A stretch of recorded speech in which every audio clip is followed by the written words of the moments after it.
చెందిన భానుత్సఖ్య కుటుంబాన్ని మాజీ ఎమ్మెల్యే పెద్ది సుదర్శన్ రెడ్డి పరామర్శించారు. బాధిత కుటుంబానికి 25 లక్షల ఎక్స్‌గ్రేషియా చెల్లించాలని డిమాండ్ చేశారు. గాయపడిన కూలీలకు కార్పొరేట్ వైద్యంతో పాటుగా 10 లక్షల ఆర్థిక సహాయం చేయాలన్నారు. క్షతగాత్రులకు తక్షణమే వైద్య సదుపాయం అందించాలని తెలిపారు.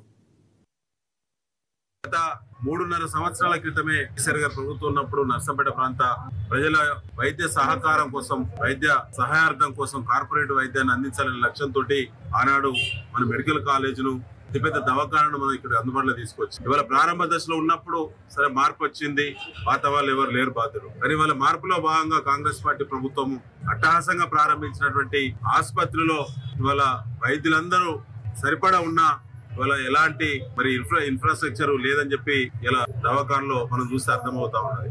ఇలాంటి ఘటన ఇవాళ 40 మంది కూలీలు జీడిగడ్డ తండ ఘటనలో గాయాల పాలైతే రాజపేట ప్రాంతంలో మరో 12 మంది కూడా ఇవాళ ఇంజూరీ అయ్యారు.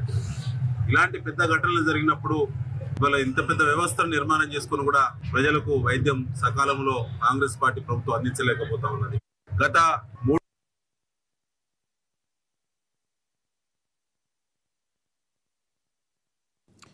భద్రాద్రి కొత్తగూడెం